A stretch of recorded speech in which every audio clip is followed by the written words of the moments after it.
Good morning, and welcome to the Community Church of Chapel Hill, Unitarian Universalist.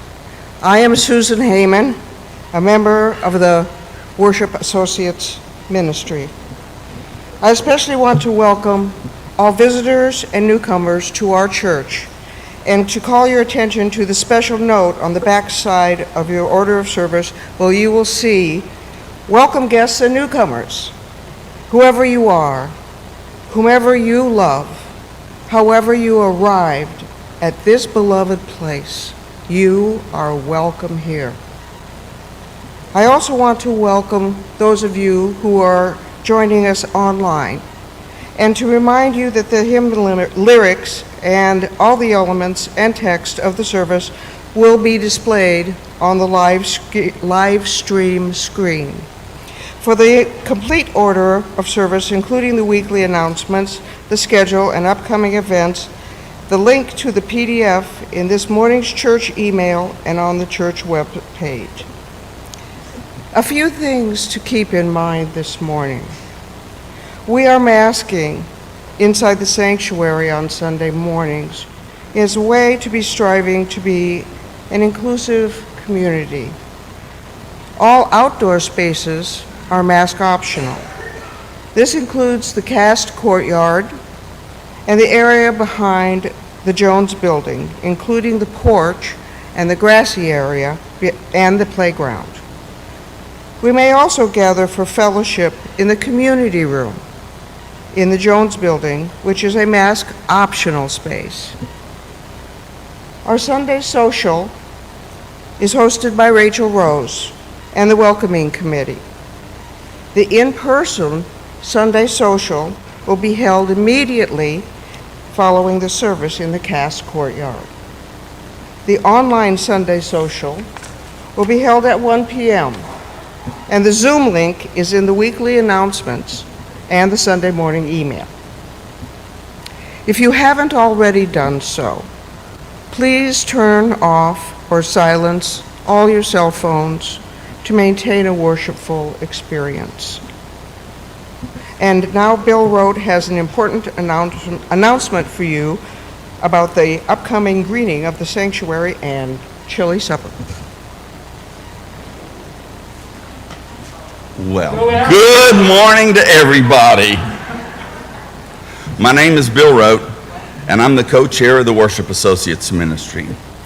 As the Christmas and holiday season approaches, I thought I would say, fear not, for behold, I bring to you good tidings of great joy, which shall be to all people. For unto you today I announce that we will, after almost a 3-year hiatus, once again have a greening of the church and a potluck chili dinner. We will beautify the sanctuary and commons. We will have wonderful fellowship all afternoon. There will be holiday music for you in the sanctuary during the greening. We will have a great dinner and fellowship in the Jones building, along with our traditional sing-along with the Ukes. Save the date, Saturday, December 3rd. There will be fun for folks of all ages. We begin the greening at 4:30. The chili dinner will be at 5:30, and the sing-along begins at 6:30. During the greening, we will also be putting together our holiday project packages for delivery to the Women's Center. We will be tabling after each of the upcoming services through the Thanksgiving weekend, so you'll be able to sign up to participate. We will need chili, of course, some sides, breads, salads, whatever you feel goes good with chili, and desserts. Don't forget desserts. Oh, and really don't forget Barb Chapman's and Susan McDaniel's eggnog. We will need volunteers to help set up tables and chairs for the dinner, folks to monitor the dishes after the dinner to be sure the composting, the trash, and the glasses and utensils are all separated properly, and a crew for cleanup afterwards. So come see us after the service in the courtyard to sign up for the return of one of our wonderful church traditions.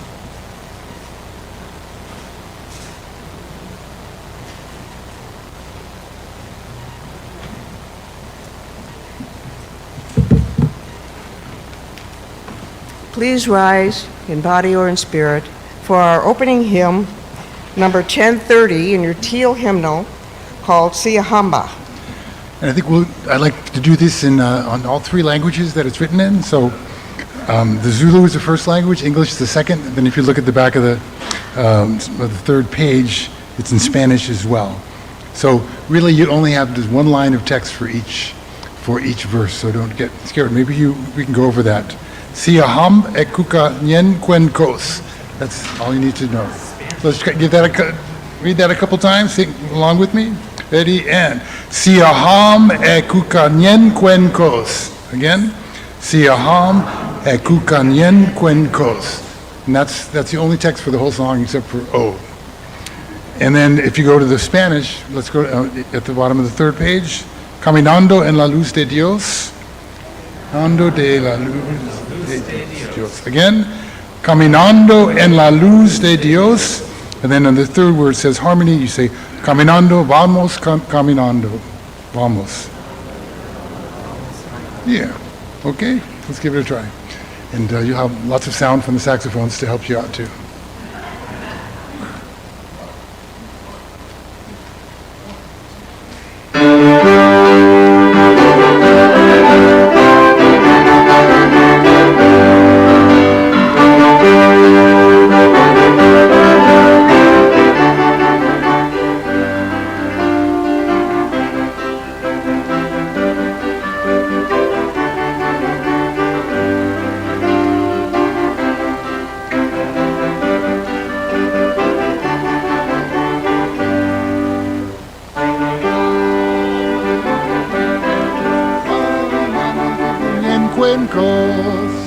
Siyahamba kukanyan kwenkos, siyahamba kukanyan kwenkos, siyahamba, siyahamba kukanyan kwenkos, siyahamba, siyahamba kukanyan kwenkos. We are marching in the light of God. We are marching in the light of God. We are marching in the light of God. We are marching in the light of God. We are marching.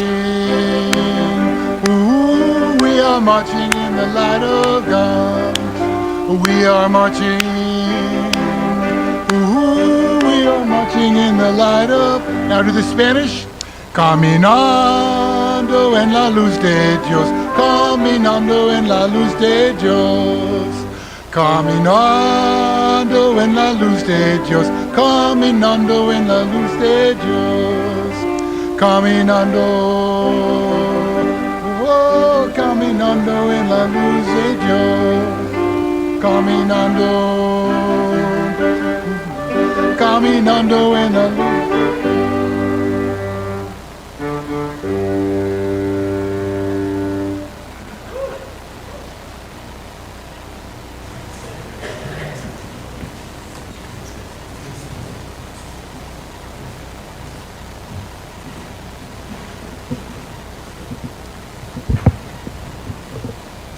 What path brought you here today? I'm not asking you about highway exits. I'm not asking you a question your GPS can answer. I mean, was it a long and winding road, or just a little ways down the street? I mean, was the journey hard? Did you struggle? Or did you sit back and enjoy the view? Tell me the truth. Were there any wrong turns? Did you ever get lost?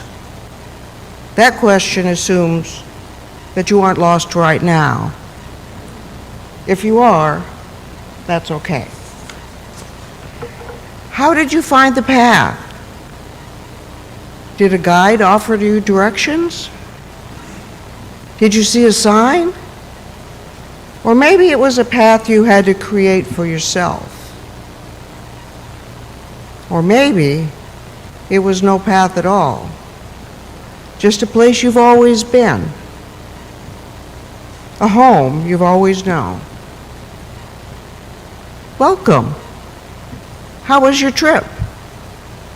You've arrived. Come, Let us worship together.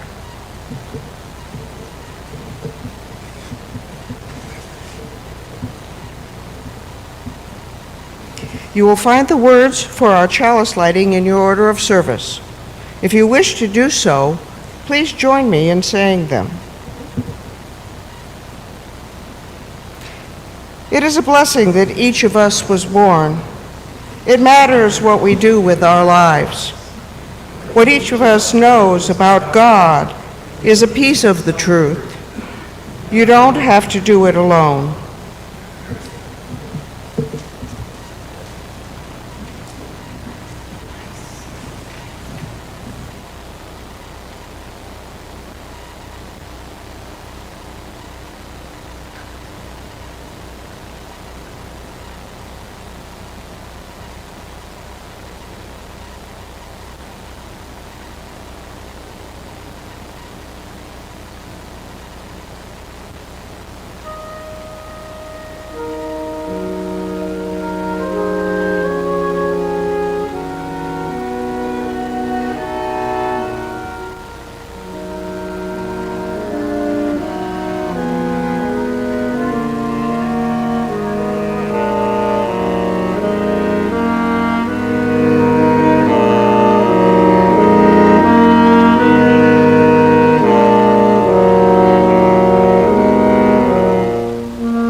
This music is making me just smile from ear to ear this morning.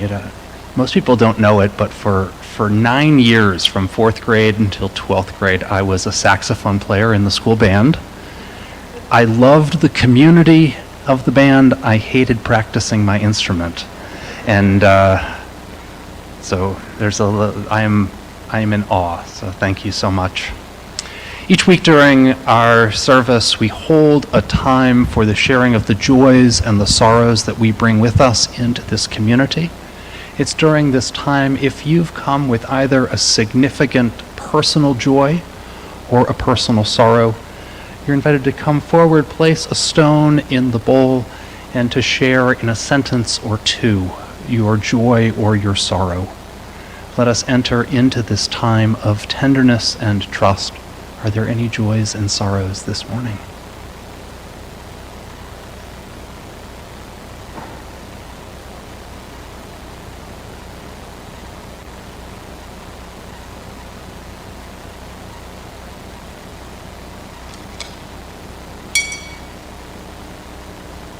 Good morning.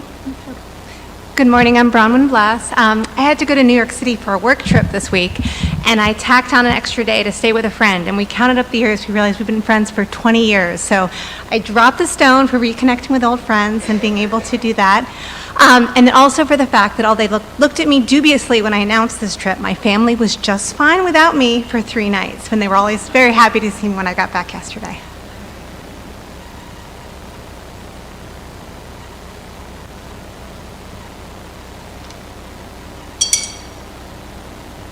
Good morning. I'm Ray Dawson, and I have a joy to share.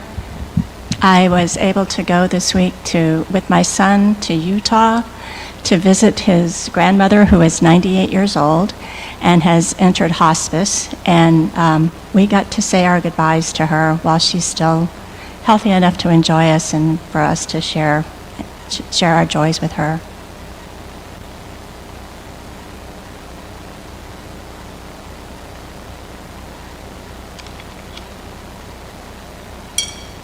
Hi, I'm Katie Heineman. I'm going to stick with the connection theme here. Earlier this week, I got a text from the sister of one of my college roommates who was a very good friend and who I lived with after college in Arizona. She died back in 2018, and her husband died in July of this year. So anyway, Julie contacted me because there was a family wedding in Raleigh, and she asked if I wanted to get together for dinner or drinks or coffee or something, and it was just so really, and then actually I got invited back to the pre-wedding party to see all of Peter's family, and it was just it brought me back to such a wonderful part of my life, and it was just so nice to be there with all of them, and that they thought of me was also very sweet. Thank you.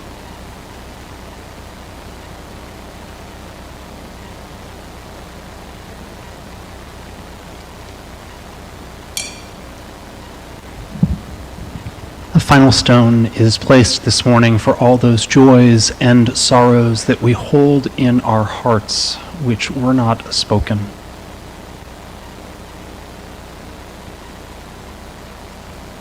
I invite you to join with me in the spirit of prayer and meditation.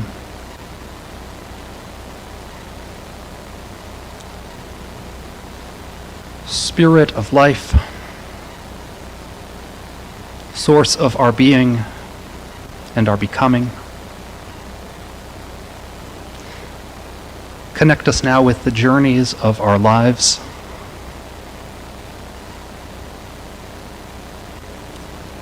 Connect us,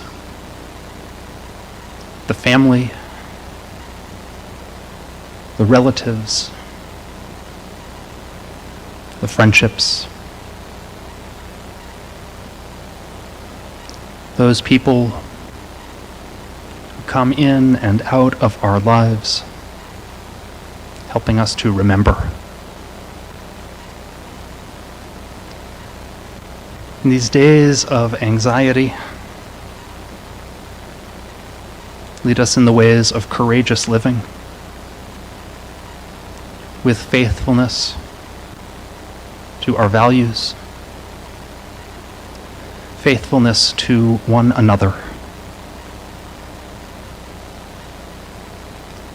Help us commit to the work of liberation, the work of building beloved community in this place and in the world. We hold in our hearts those in this community who struggle with grief, who face disappointment.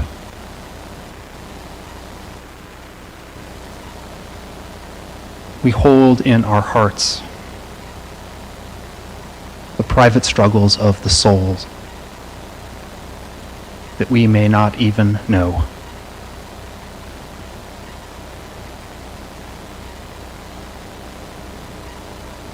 Amidst all of our joys and sorrows and the meditations of our own hearts, let us hold a moment of silence together.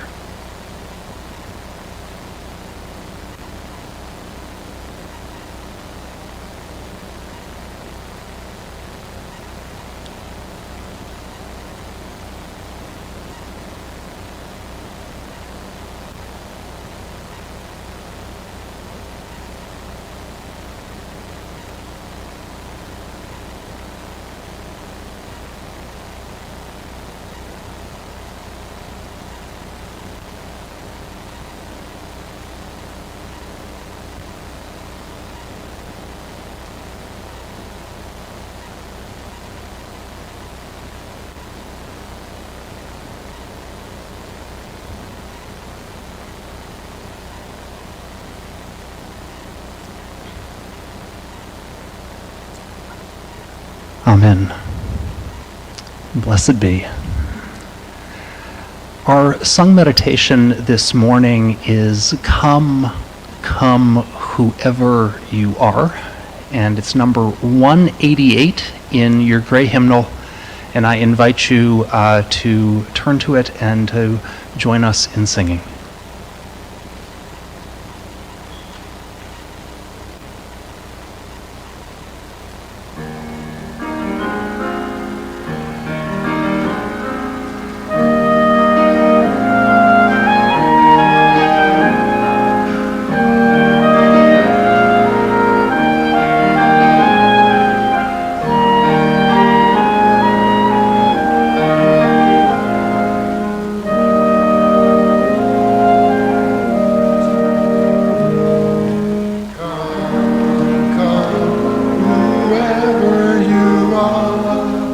wanderer, worshiper, lover of leaving houses, no caravan of despair.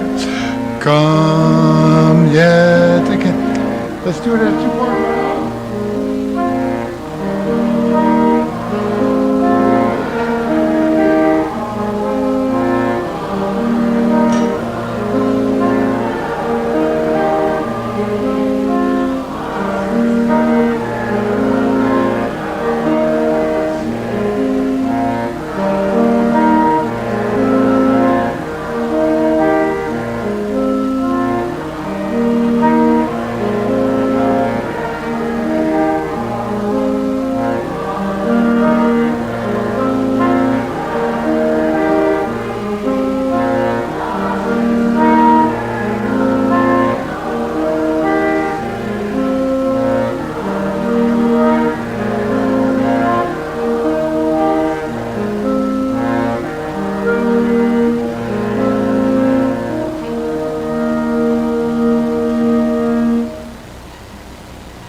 We're going to go for the reading off script just a little bit.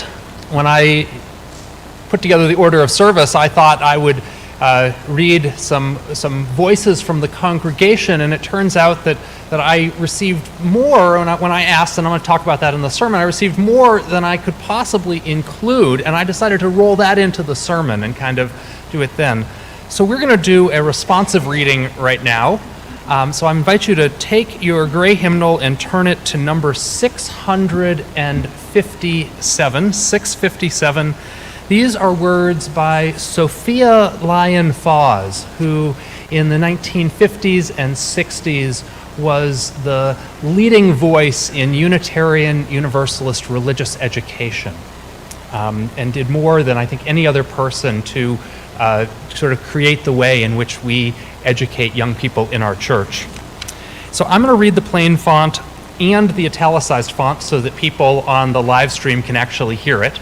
And I invite you to read the italicized font along with me. All right? It matters what we believe. Some beliefs are like walled gardens. They encourage exclusiveness and the feeling of being especially privileged. Other beliefs are expansive and lead the way into wider and deeper sympathies. Some beliefs are like shadows, clouding children's days with fears of unknown calamities. Other beliefs are like sunshine, blessing children with the warmth of happiness. Some beliefs are divisive, separating the saved from the unsaved, friends from enemies. Other beliefs are bonds in a world community where sincere differences beautify the pattern. Some beliefs are like blinders, shutting off the power to choose one's own direction. Other beliefs are like gateways, opening wide vistas for exploration. Some beliefs weaken a person's selfhood. They blight the growth of resourcefulness. Other beliefs nurture self-confidence and enrich the feeling of personal worth. Some beliefs are rigid, like the body of death, impotent in a changing world. Other beliefs are pliable, like the young sapling, ever growing with the upward thrust of life. Susan will introduce our offertory.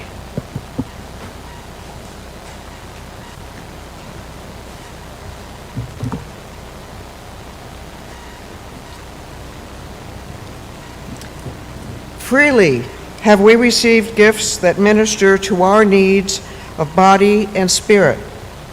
Gladly, we bring to our church and its wide concerns a portion of this bounty. If you wish to donate online, there is a QR code inside the order of service, which can be read by your cell phone's camera. And there is information on the church's website. If you are writing a check, please make it out to the church. We will now receive the morning offering.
Come, come, whoever you are, wanderer, worshiper, lover of leaving, ours is no caravan of despair. Come, yet again, come. My words this morning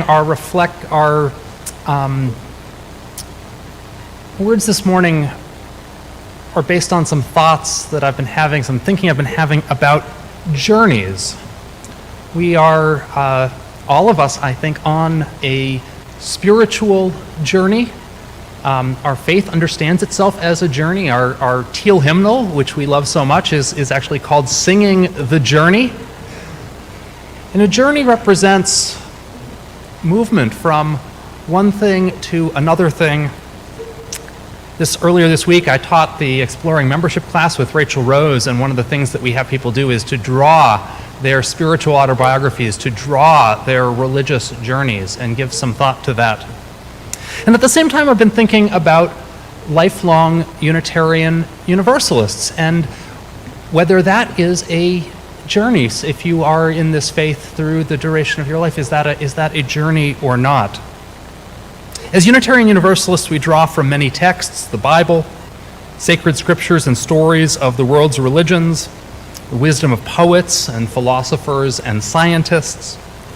And today's text is actually a few of you. I'm curious, how many people in the room are lifelong Unitarian Universalists?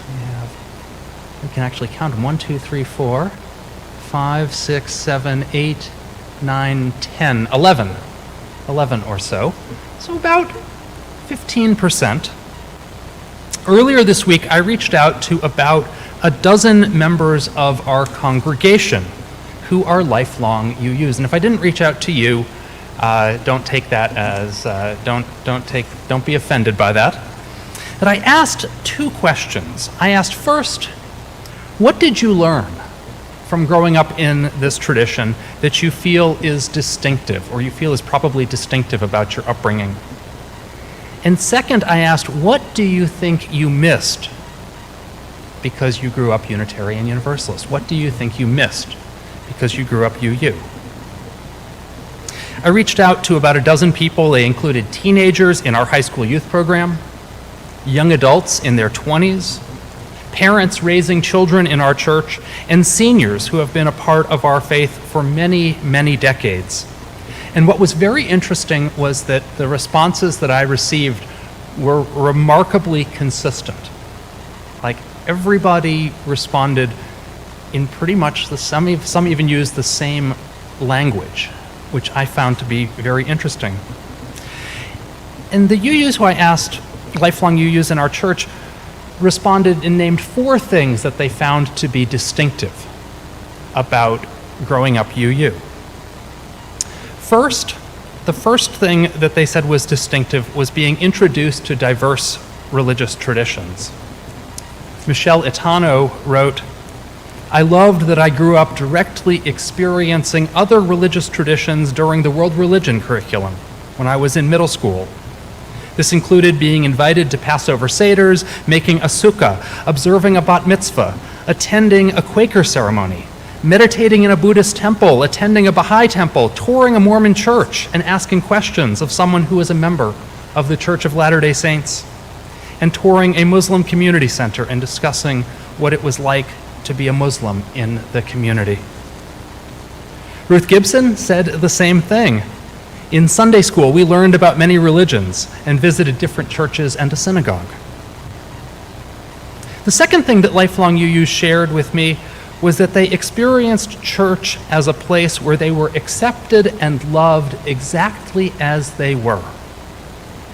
They said that church was welcoming, affirming, loving, supportive, and unconditionally accepting. Jenny Nelson replied, I think the most important thing I learned from growing up UU was that I had a supportive community that loved me exactly the way I was.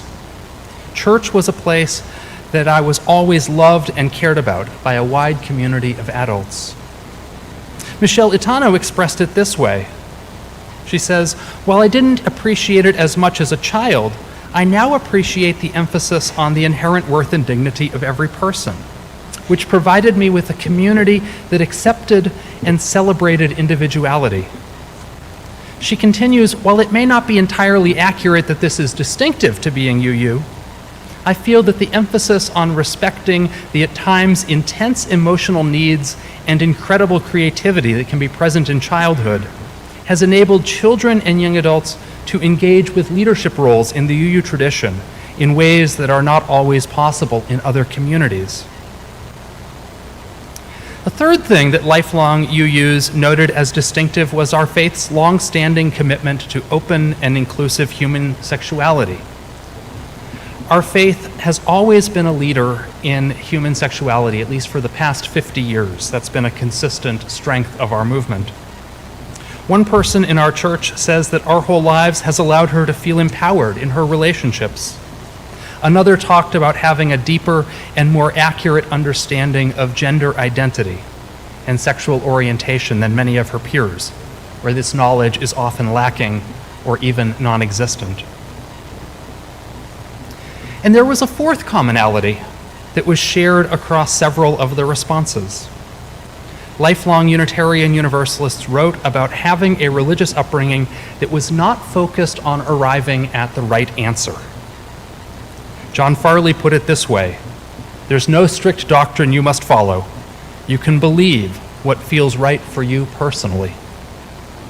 And Ruth Gibson has expressed the same idea a little differently, writing, I learned that church was not like school, because at church I could listen to the minister and to the music and think about things and wonder, or if I didn't feel like listening, I could read the hymnal or daydream. But I was not expected to have the right answer to anything. There were also a few humorous responses. Kat Good responded that what was distinctive was being a 6-year-old who knew the definition of the word inherent.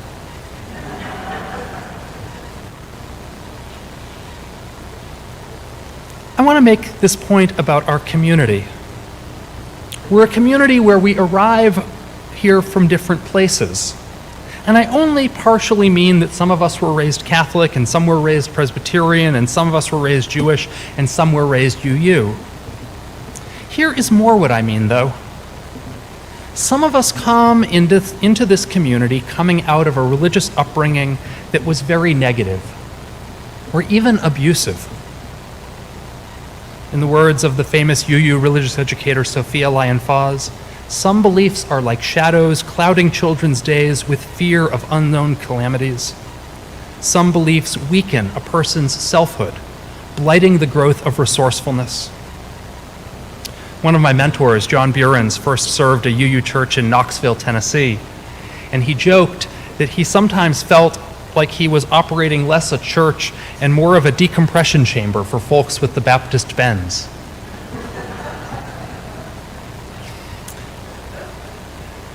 Some arrive here having had a negative or even traumatic or abusive religious upbringing.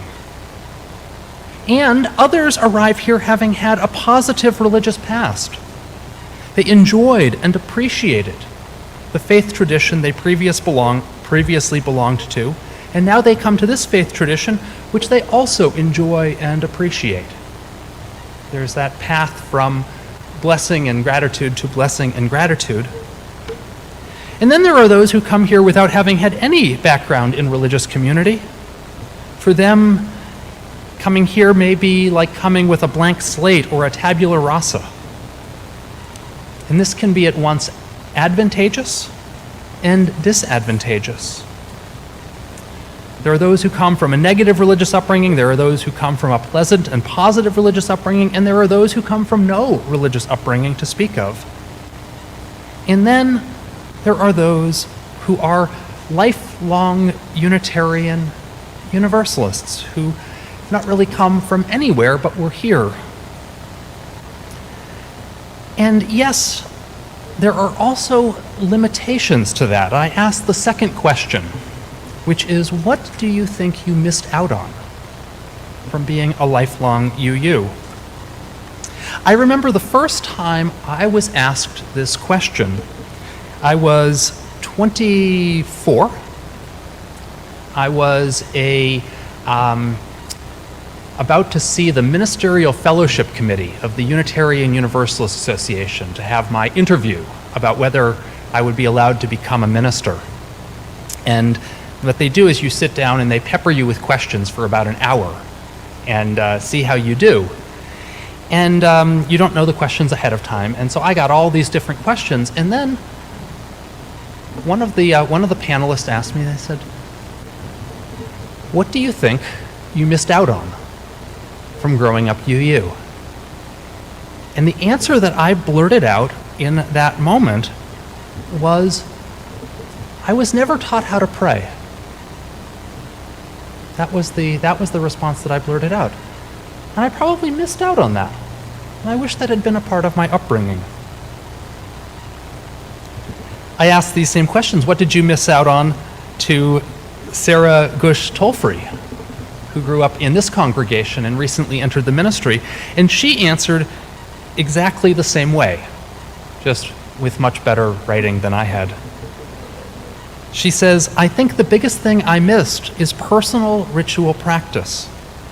I never learned how to pray or to commune with the divine, or how to cultivate such a practice for my own spiritual depth. I knew how to be in worship. I knew how to be in covenant. I knew what community feels like. But the personal practice, I never got that." Kat Good also answered this question with a fabulous response. She said, "I missed out on literal thinking. As a kid, I learned everything was a story or a metaphor. God was love, Jesus was love, Santa was love, and I didn't realize Jesus was an actual person until I was 20, taking a class on Chaucer, and the professor kept referring to Jesus as like a real person.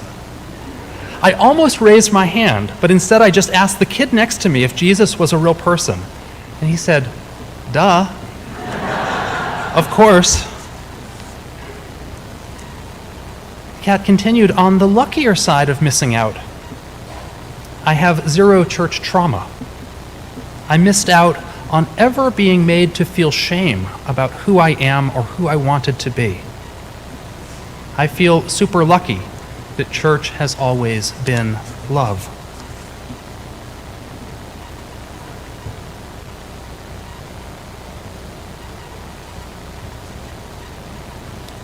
I'm thinking a lot about journeys,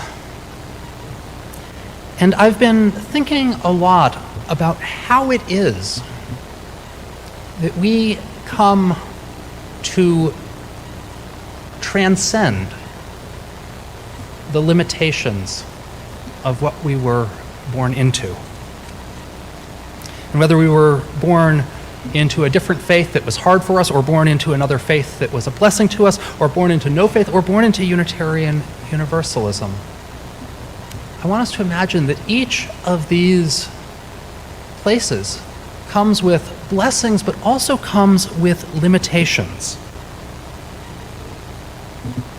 A former professor of mine put it this way: if you live inside a culture, or you live inside a religion, and everybody does, if you live inside a culture or you live inside a religion and everybody does, you are being written. You're born into a language. You didn't invent language. You're born into a culture. You didn't invent that culture. And with that, there is a sense that you assume that that's the way things really are. But it's not true. Because there is no religious or mythological worldview that is totally true or totally adequate. They are all limited in some way. They are all limited in some way. And I think the blessing of being a faith in which there's 15 or 20% of us who are lifelong UU and 80 to 85% who are coming from another story, is that we actually get to see in our conversations, in our sharing, we get to see the ways in which the background that we came from is not the full story. is not the complete story. I think that a lot of hard work to do in our world is for us to see and to help everyone to see their culture they've inherited, the religion they've inherited, the story they've inherited. The story they've inherited may not be entirely true, but there are greater truths, more expansive truths around. And we begin that here by looking at our own journey, by listening to another's journey, by challenging the received stories in our world. That is how we work towards liberation. Amen. Blessed be. And with gratitude for each and every one of your journeys, we now sing a song about the joy of the journey. There is one of the special things about Unitarian Universalism is this hymn, Let It Be a Dance, our closing hymn, number 311. It is, to my knowledge, the only rumba that is being sung this morning. And I invite you to rise in body or in spirit and join in singing number 311 and sing out loud, because I know the saxophones are going to play loud. So sing it out.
Let's give a nice applause to our music makers this morning.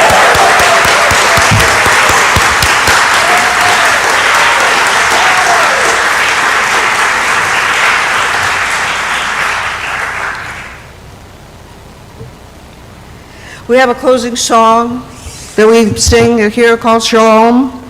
And in keeping with our COVID protocols, if you're comfortable holding hands, hold your hands out to the side. And if you're not comfortable, cross them across your chest. What? I don't have them here. I'll see. I'm sorry, I have chalice words. The words for extinguishing the chalice are in the order of service. If you wish to do so, please join me in saying them. We extinguish this flame, but not the light of truth, the warmth of community, or the fire of commitment. These we carry in our hearts until we are together again. I'd like to say thanks to everyone who made this morning special. Thank you. Now we'll go on to Shalom. Okay, so hands or cross.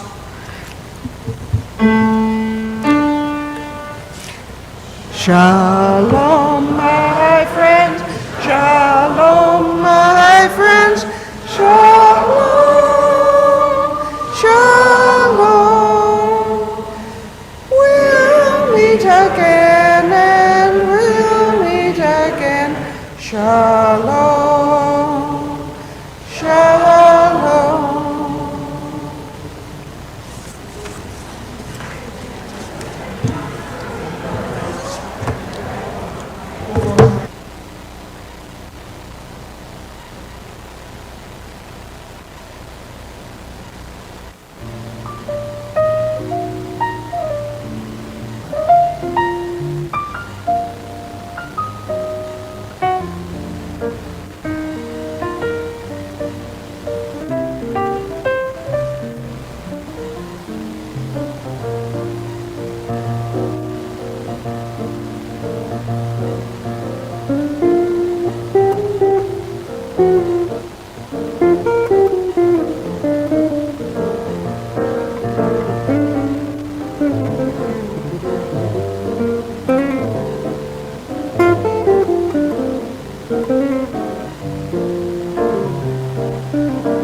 you.